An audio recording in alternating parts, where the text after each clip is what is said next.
Okay, before we start the video, unfortunately, I did record this whole entire episode with my mic muted like an idiot, so I'm just going to be doing a voiceover the whole entire time. You'll see me talking in the video, but I'll just be explaining my thought process of what I was thinking throughout the game. So just a heads up for that.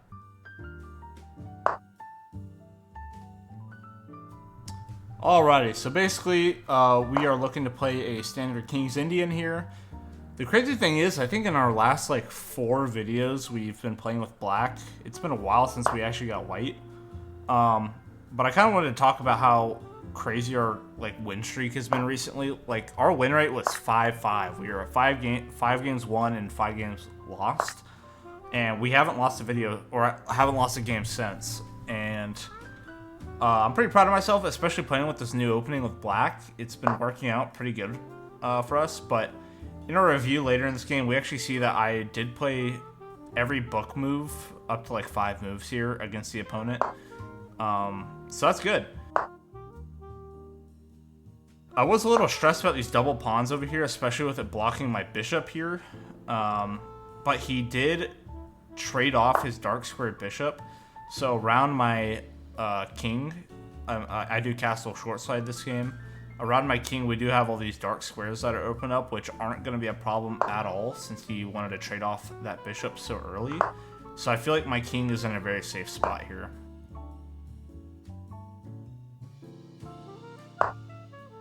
Now I did see that he castled longside, so I wanted to have all these, both my bishops, kind of just in these diagonals looking at his king side. So I'm kind of looking to potentially trade off my knight for one of his knights here to go into a double bishop game. Especially synced up with my queen, it'll be very strong here.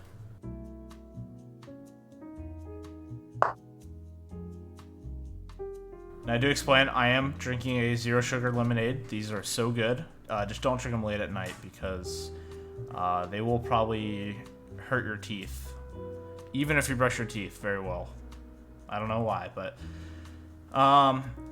I wasn't very worried about that pawn kind of marching down the side towards my king, but after reviewing this game, it did cause a lot of problems for me later in the game that, could put my king in danger.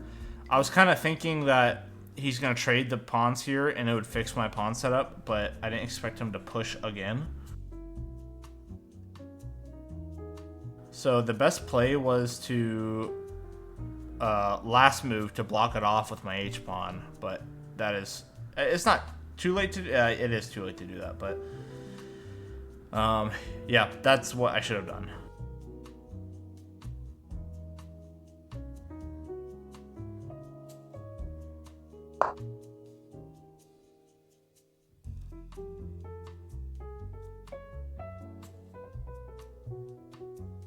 Now I did want to put my rook on the same line as his king, but apparently putting on the d file is stronger, lining up with his queen, because as soon as the center opens up, then it is actually very strong because my rook is basically just facing at the queen, which you will see later on. I do have a brilliant move that wins me that queen through that file.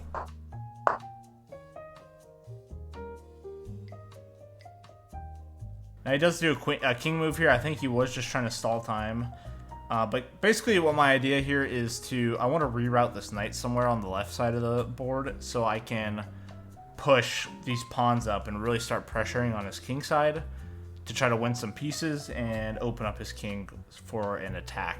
Because right now it's not very clear to me where an attack can spawn from or where I can get into his king side.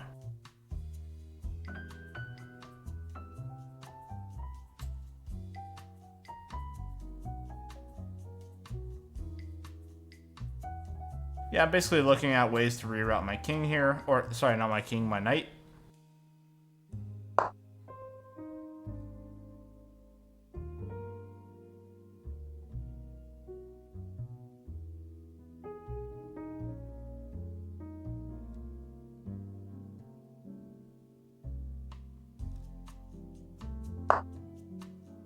You'll see this game, especially in this elo, if you just give it time, your opponent will start blundering, and they're just gonna kind of bash their head into their keyboard until they lose all their pieces and win you the game, even if they're in a very strong winning position. But this was a very back and forth game where he was winning, I was winning, and yeah, you'll basically see at the end who comes out on top.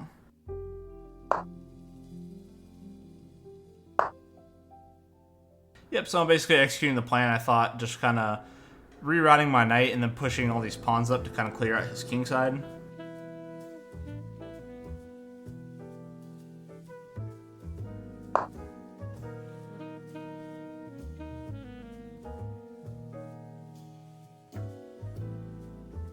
Now I did think, like, hey, I could push this knight off and all he has is to go to the back of the board, but he actually placed that off to the side.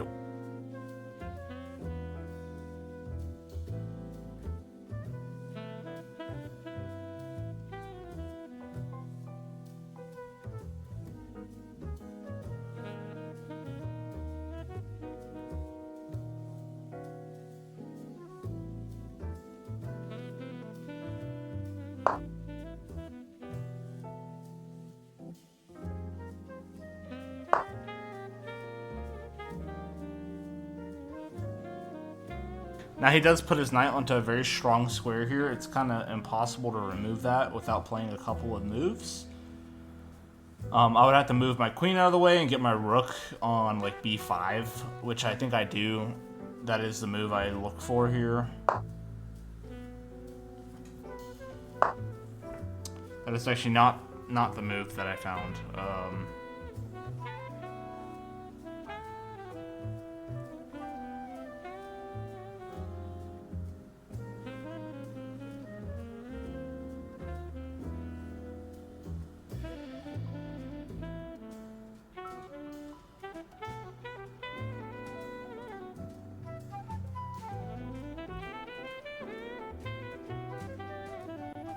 Yep, so now I'm just calculating a little bit of a little trade to get this knight off this square because I do not like it. It's putting too much pressure on my offensive attack here, so I'm looking to get that removed.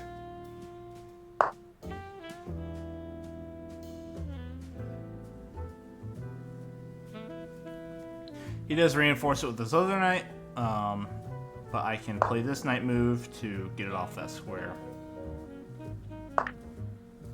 And I take another sip of lemonade. Okay, now he just looks for a simple trade, and this does fix my pawn structure. Now you're starting to see the deadliness of that pawn on h6. Now, as soon as it's reinforced, my king is basically trapped in this little corner. It has to move out to the right. Very scary.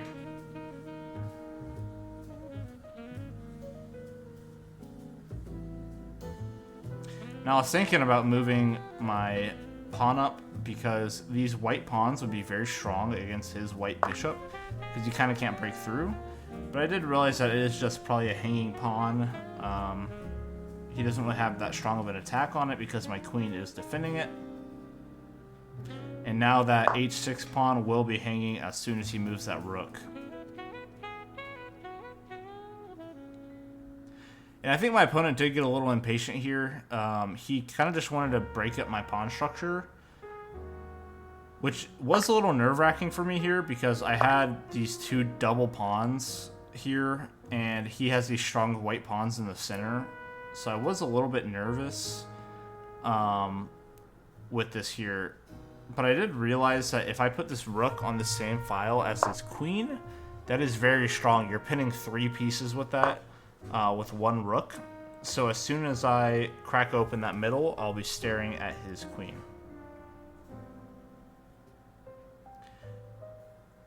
Yep, now I did see the threat of him sacrificing his knight and getting that pawn to promote, especially after he checks my king.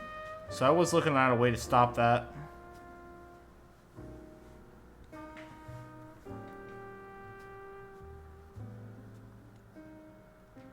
Now this is when I found the brilliant move of the game. That is a hanging knight because he cannot take it or else he loses his queen.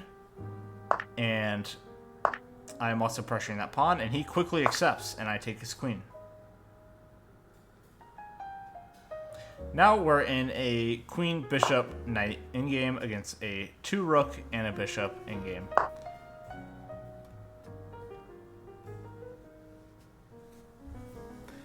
I am looking to break up these center 2 pawns because as soon as they're gone, I could look to get a passed pawn with my knight and my bishop. And it looks like he doesn't want me to do that, so I am looking to pressure that bishop on that G2 square now. He doubles up his rooks.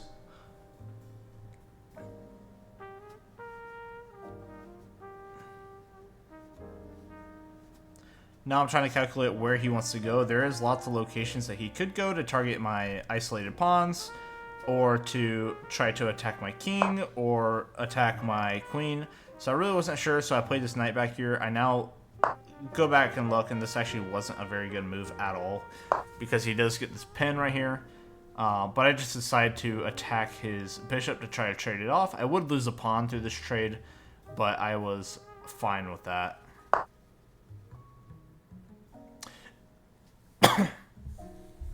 Now that I look back at it, I probably wouldn't lose a pawn because that pawn on h6 is now hanging, so it would have been an even trade at the end of the day.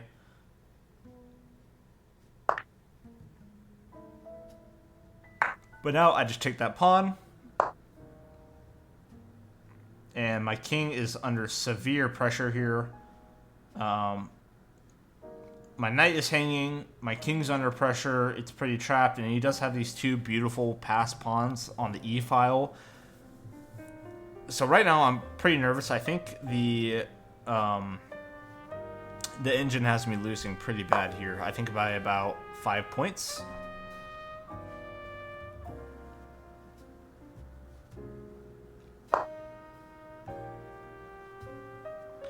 So I do find this pretty fork here on the bishop and the pawn.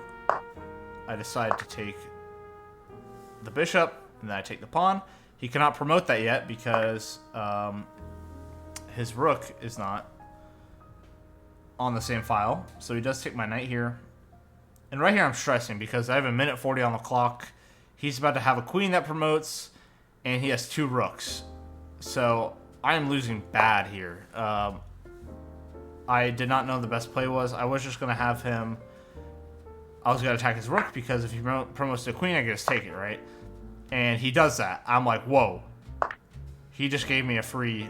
Look at me. I'm so confused. He just gave me a free queen. So now I'm going to attack his rook again. But no, I actually bring my king over because I kind of want to get out of trouble here. So I bring it... I don't know if I bring it over again. No, I remember. I block with my bishop here. Just because if he brings that rook down, I won't have to trade my queens.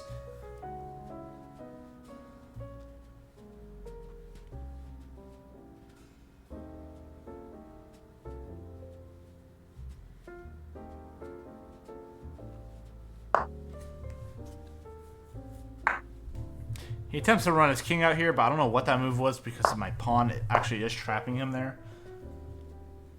So now I'm just looking to get a passed pawn. I'm trying to play quick here. I only have about a minute 15 on the clock.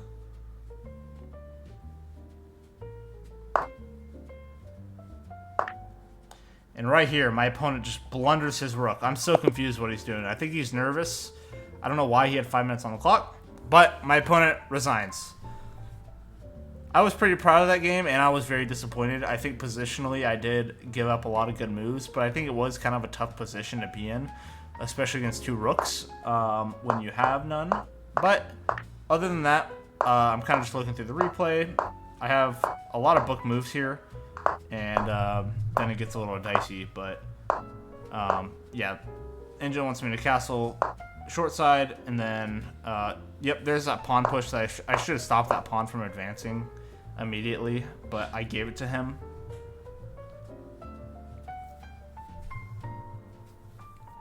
But yeah, I noticed that instead of putting it on the king here, I actually should have put it on that D file, on the same file as this queen, because as soon as the center opens up, that is when I can take this queen.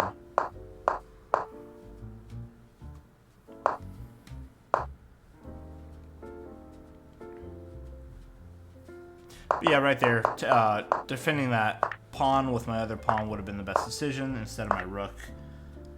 Fixing the pawns is great. I should have pushed that pawn just like I thought to make his bishop even weaker.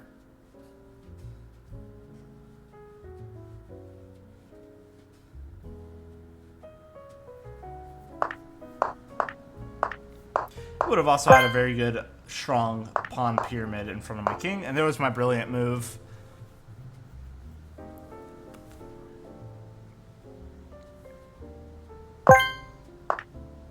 Talking about the move that I was thinking about doing, takes, and then after takes, we take the queen, and then from there on, we're kind of just smooth sailing. I actually noticed that taking that pawn on the h6 square was actually better to sack my bishop,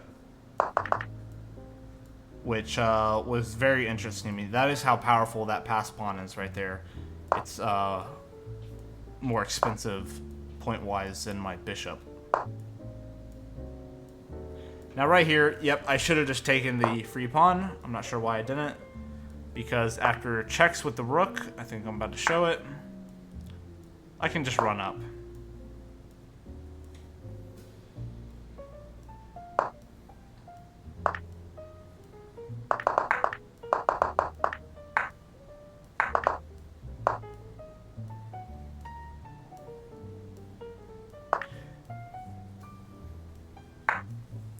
So apparently taking it on that move was a blunder because he did have a check with his bishop, which left my king in a very bad spot, and then it would have just hung my knight.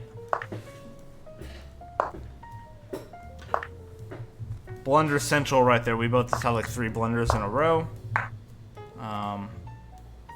Didn't like that move, but then that queen blunder was just game losing for him, so...